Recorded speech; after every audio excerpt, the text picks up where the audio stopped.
कल हमने हाइपरट्रॉफी पढ़ा था, आज हम हाइपरप्लेशिया पढ़ेंगे। ये भी सेल एडेप्टेशन का एक पार्ट है। सबसे पहले हम देखेंगे इसकी डेफिनेशन, आखिर हाइपरप्लेशिया होता क्या है, फिर मॉलिक्यूलर मैकेनिज्म, हाइपरप्लेशिया होता कैसे है, और टाइप्स ऑफ हाइपरप्लेशिया, कितने टाइप के हाइपरप्लेशिया होते हैं। तो हाइपरप्लेशिया जो है दो शब्दों से मिलकर बना है, हाइपर और प्लेशिया। हाइपर का मतलब ज़्यादा, एक्सेसिव, और प्लेशिया का मतलब नंबर। जब सेल का नंबर बढ़ता है तो उस कंडीशन को क्या बोलते हैं हम, हाइपरप्लेशिया। डेफिनेशन क्या है, it is an increase in the number of parenchymal cells resulting in enlargement of the organ और टिश्यू। किसी भी टिश्यू या फिर ऑर्गन का साइज तभी बढ़ता या तो उसके जो सेल्स हैं उनका नंबर बढ़े या फिर उनका साइज बढ़े। मे और may not be seen together with hypertrophy. मतलब अगर किसी भी ऑर्गन का साइज बढ़ रहा है तो उसमें हाइपरट्रॉफी और हाइपरप्लेशिया दोनों हो भी सकते हैं, और हो सकता है केवल हाइपरप्लेशिया हो और हो सकता है केवल हाइपरट्रॉफी हो। तो ये मे और may not be seen with hypertrophy, मतलब हाइपरट्रॉफी के साथ भी हो सकता है और जरूरी नहीं है कि उसके साथ ही हो। All body cells do not possess hyperplastic growth potential. हमारे बॉडी के सभी सेल हाइपरप्लेशिया शो नहीं करते हैं। हाइपरप्लेशिया मतलब सेल का नंबर इंक्रीज नहीं होता है। कौन से सेल होते हैं जो नहीं शो करते हैं, वो होते हैं परमानेंट सेल्स। लेकिन जो लेवाइल सेल और स्टेबल सेल्स होते हैं जिनमें डिवीजन हो सकता है, तो वो क्या शो करते हैं, हाइपरप्लेशिया, मतलब सेल का नंबर इनमें बढ़ सकता है। लेवाइल सेल हमेशा डिवीजन करते रहते। स्टेबल सेल क्या होते, जी नॉट स्टेज या रेस्टिंग फेज में रहते सेल साइकिल की। जब जरूरत पड़ती है बॉडी को तब ये भी डिवीजन शो करते, इसलिए ये भी हाइपरप्लेशिया शो करते। लेकिन परमानेंट सेल जैसे कि ब्रेन के cells, cardiac cell, skeletal muscle के सेल, इनके अंदर कैपेसिटी नहीं होती हाइपरप्लेशिया शो करने की। इनमें केवल हाइपरट्रॉफी देख सकते हैं आप। हाइपरट्रॉफी मतलब सेल का साइज बढ़ सकता है, जैसे कि हार्ट के सेल। तो हार्ट के सेल अगर डैमेज हो जाए तो उनमें डिवीजन नहीं होगा, लेकिन अगर कोई डिफेक्ट आ जाए, कुछ आ जाए, तो उसमें क्या है, साइज बढ़ सकता है सेल का, लेकिन सेल का नंबर नहीं बढ़ेगा। Hyperplasia occurs due to increase recruitment of cells from G naught phase of the cell cycle to undergo mitosis when stimulated. जो चीज ऊपर समझाई वही है कि अगर स्टेबल सेल जो कि रेस्टिंग फेज में है, अगर जरूरत पड़ती है तो क्या होगा, वो जी नॉट फेज से बाहर निकल आएंगे और सेल साइकिल में चले जाएंगे। सेल साइकिल में चले जाएंगे तो डिवीजन शो करने लगेंगे, तो माइटोसिस होने लगेगा। यही इन दोनों लाइन का मतलब है। अब इंपॉर्टेंट बात इधर क्या लिखी है, तीन टर्म होते, एक होता हाइपरप्लेशिया, एक होता नियोप्लेशिया और एक होता डिस्प्लेशिया। जो डिस्प्लेशिया है वो हम आगे वाले टॉपिक में पढ़ेंगे। केवल डिस्प्लेशिया इधर एक चीज समझ लो कि जो सेल का डेवलपमेंट होता डिसऑर्डर में होता, मतलब ऑर्डर में नहीं होता। जो सेल का नंबर बढ़ रहा है तो उसमें से हो सकता है कुछ सेल के छोटे साइज के सेल हो, कुछ मीडियम साइज के हो, कुछ बड़े साइज के हो। तो डिस्प्लेशिया मतलब सेल का जो डेवलपमेंट है वो डिसऑर्डर में है, मतलब ऑर्डर में नहीं है। नियोप्लेशिया क्या होता, नियोप्लेशिया को हम ट्यूमर भी बोलते हैं। तो इसमें क्या होता है, जो ग्रोथ होता है सेल का या टिश्यू का वो अनकंट्रोल होता है और एबनॉर्मल ग्रोथ होता है। Is the uncontrolled abnormal growth of cells और tissue in the body. The abnormal growth itself is called neoplasm और ट्यूमर। इसको हम ट्यूमर भी बोलते। ये दो टाइप का होता है, बेनिग्न और मेलिग्नेंट। बेनिग्न जो होता है, बेनिग्न ये अपनी ही जगह पर रहता है, लेकिन मेलिग्नेंट जो है पूरी बॉडी में कहीं भी मूव कर सकता है। बेनिग्न जो है नॉन कैंसरस होता, मेलिग्नेंट कैंसरस होता है। नियोप्लाज्म होता है या न्यूप्लाजिया जो होता है, उसमें क्या होता है, जो ग्रोथ रेगुलेटरी मैकेनिज्म होता है वो खत्म हो जाता है। क्यों हो जाता है, क्योंकि इनके सेल में जेनेटिक चेंजेस आ जाते हैं कुछ, तो इसकी वजह से कंटिन्यूअसली ग्रोथ करते रहते हैं और एक ट्यूमर का फॉर्मेशन हो जाता है, जो कि ट्यूमर कैंसरस भी हो सकता और नॉन कैंसरस भी हो सकता। लेकिन हाइपरप्लेशिया में क्या होता, while hyperplasia persist so long as stimulus is present. जब तक उसको स्ट्रेस मिल रहा है, जब तक स्टिमुलस मिल रहा है, तब तक तो वो हाइपरप्लेशिया शो करेगा, नंबर बढ़ेगा सेल का। जैसे ही स्ट्रेस खत्म हो जाएगा वो नॉर्मल अपनी स्टेज में आ जाएगा। मॉलिकुलर मैकेनिज्म, अब ये होता कैसे है, तो hyperplasia occurs from proliferation of sales under the influence of growth factor. Growth factor के बढ़ने से सेल का नंबर बढ़ता है। अब ग्रोथ फैक्टर कैसे बढ़ते, देखो ये नॉर्मल सेल था, उस पर स्ट्रेस आया। जब स्ट्रेस आया तो ग्रोथ फैक्टर पहले दो थे उसमें और ग्रोथ रिसेप्टर मान लो एक था। अब स्ट्रेस आने से क्या हुआ, ग्रोथ फैक्टर भी बढ़ गए और ग्रोथ रिसेप्टर भी बढ़ गए। ऐसे ही उसके नेबरिंग सेल के साथ हुआ, जो पड़ोसी होगा जो सेल उसका, उसके साथ भी यही हुआ होगा। तो ये जो ग्रोथ फैक्टर है, ये ग्रोथ फैक्टर इसके ग्रोथ रिसेप्टर पे जाएंगे और इसके ग्रोथ फैक्टर इसके ग्रोथ रिसेप्टर पे जाएंगे। तो ऐसा करने से क्या हो जाएगा कि ये जो सेल है, सेल का नंबर बढ़ने लगेगा, प्रोलिफरेशन ऑफ सेल होने लगेगा। तो ये है मॉलिकुलर मैकेनिज्म, आखिर ये होता कैसे है। अब हम देखेंगे टाइप्स ऑफ हाइपरप्लेशिया।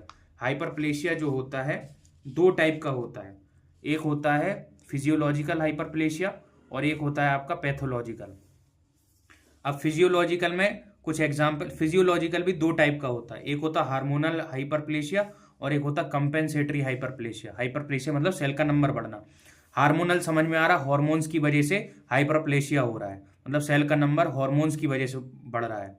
अब इसमें एग्जाम्पल क्या क्या है, तो प्रेग्नेंट यूट्रस, तो जो यूट्रस होता है प्रेग्नेंट मदर का, उसमें क्या होता है हाई जो यूट्रस का जैसे साइज बढ़ता है, प्रेगनेंसी के टाइम यूट्रस का जब साइज बढ़ता है तो उसमें दोनों चीजें होती है, हाइपरप्लेशिया भी होता है, हाइपरट्रॉफी भी होता है, मतलब सेल का नंबर भी बढ़ रहा है, सेल का साइज भी बढ़ रहा है। ये कल भी हमने बताया था आपको प्रेग्नेंट यूट्रस के बारे में। अब दूसरा एग्जाम्पल क्या है, hyperplasia as well as hypertrophy of female breast during pregnancy और लैक्टेशन।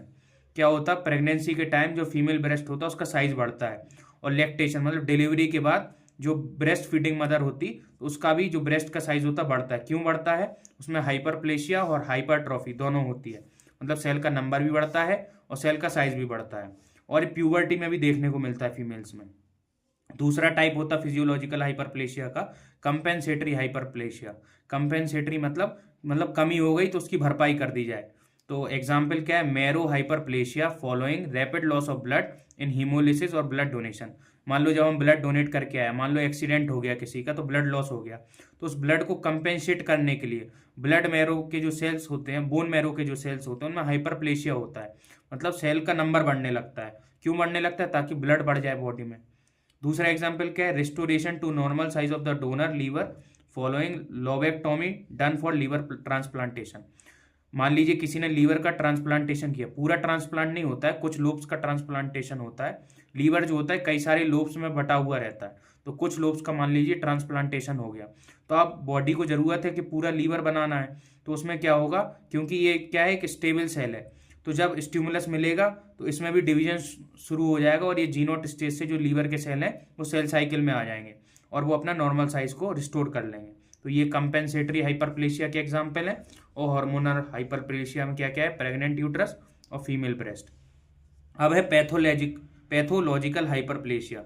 इसमें ज़्यादातर जो एग्जाम्पल्स हैं वो देखेंगे एक्सेसिव स्टिमुलेशन बाय हॉर्मोन्स और growth factors on target cell. बहुत ज़्यादा हॉर्मोन्स की बढ़ने की वजह से भी पैथोलॉजिकल हाइपरप्लेशिया में देखने को मिलता है। अब कहाँ कहाँ मिलता है, तो पहला एग्जाम्पल है endometrial hyperplasia following estrogen excess. क्या होता है, जब हार्मोन का इम्बेलेंस होता है तो उसकी वजह से हार्मोन की इम्बेलेंस वजह से जो यूट्रस है, यूट्रस की जो इनर लाइनिंग होती है उसे एंडोमेट्रियम बोलते हैं, तो एंडोमेट्रियम का साइज बढ़ने लगता है, उसमें क्या होता है, हाइपरप्लेशिया होने लगता है, सेल्स का नंबर बहुत तेजी से बढ़ता है। तो इसका नुकसान क्या होता है, इससे क्या है, मेंस्ट्रुएशन खत्म हो गई तो हैवी ब्लीडिंग होती है और पेन होता है।